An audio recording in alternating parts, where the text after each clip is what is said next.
about the friendship between John and my mother. And my mother was 91 years old. Unfortunately, she passed away also this year, so for us it's made the whole year quite dramatic. But anyway, my mother used to come here very often during the summer, and she and John got along very well. She used to call him, because her English was not so good, she used to call him Jaune. And John was very kind to her. And the two of them get along very well. But I think it was in May of this year, John was supposed to come to Paris. And my mother was very worried, and she was very excited at the same time. She said, "Oh, John is coming to Paris. You have to," because they were going to stay with me. And she said, "Oh, you have to, what is he going to do with your kitchen?" Because John was a great cook. But when he cooked, it was like from the floor to the ceiling, everything was all greased up, and so she was very worried about that. What is he going to do to your kitchen? How are you going to manage to protect your kitchen? And there was a great joke also about a snack in the grass that John loved. That when they were supposed to go on a picnic, is that what it was? Yeah? No, it was a Negro spiritual. It's the snake in the grass. Ah, okay. She couldn't, because of her English, she called it the snack in the Snack grass.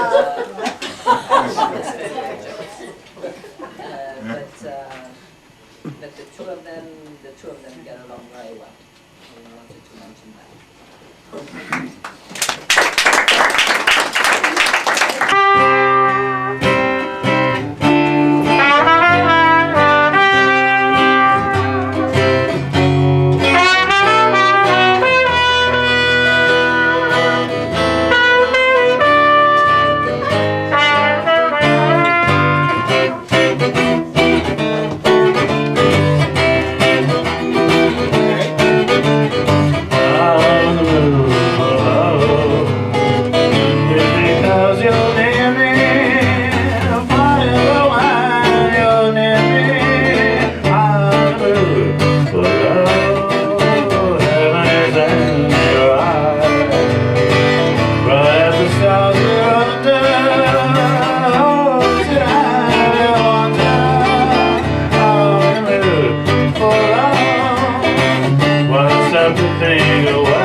boys in the band fall off.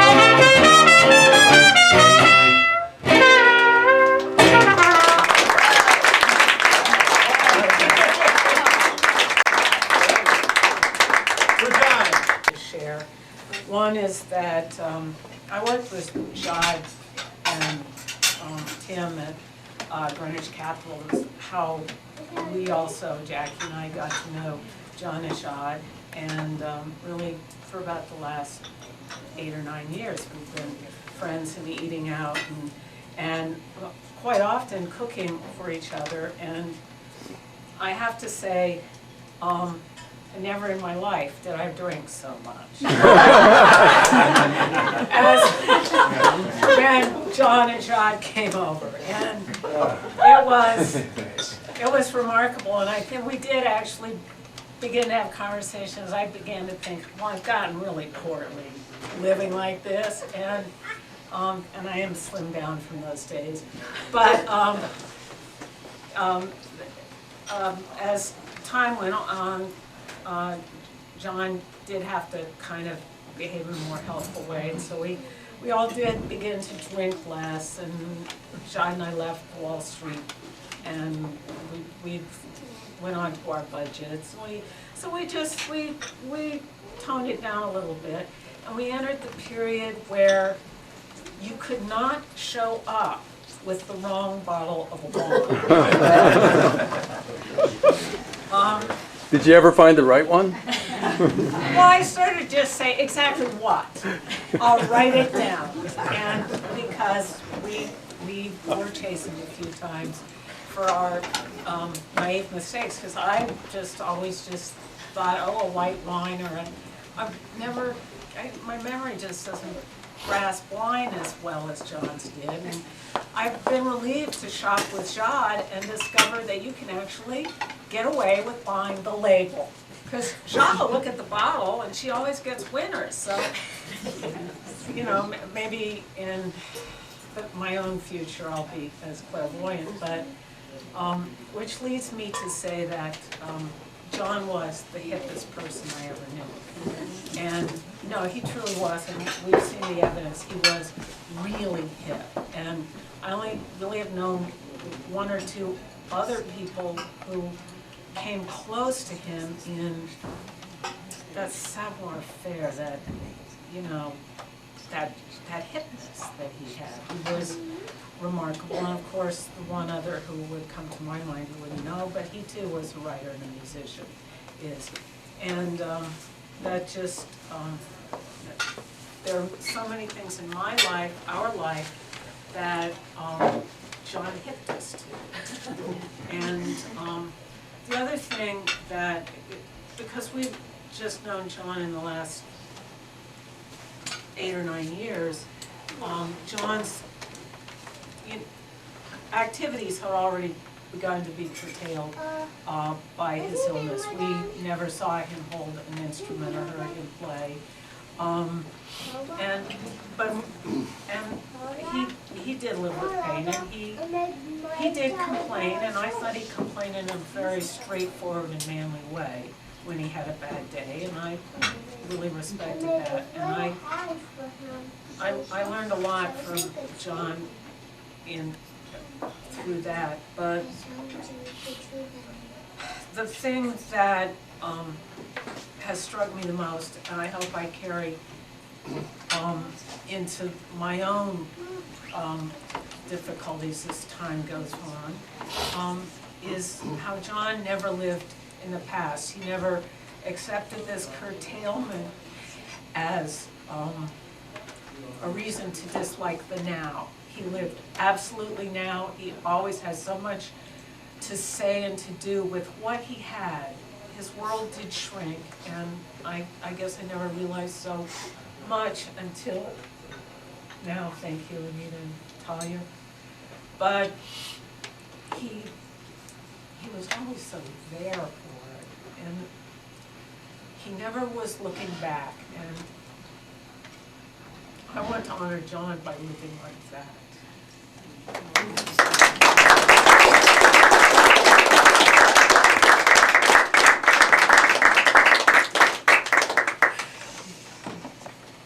video with pictures, if everybody's okay with that, put it in there. That works, absolutely. Pictures which I took of John during, I was his next door neighbor for 7 years. No, longer than that. And these are a few pictures we took during that time period. There's one interesting one that we were on our way. Stand up and speak louder. We were on our way to this art. The Dia Beacon. The Dia in Beacon Museum. And we found it advisable to go in 2 cars because there were 6 of us. John was driving the second car, I believe, and John was driving the first one. And so John was following us, and somewhere as we were about to get onto the Taconic Parkway, John, whose driving habits were somewhat erratic. He would sometimes put on the brakes rather forcefully, and that was something.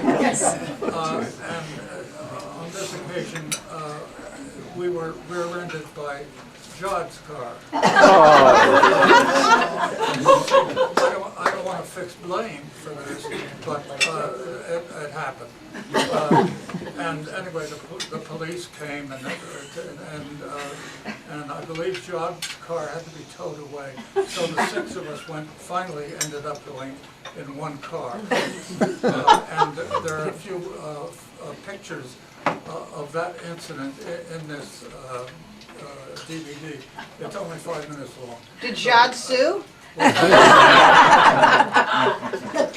The cop was so pleased. He couldn't wait to go home and tell his wife.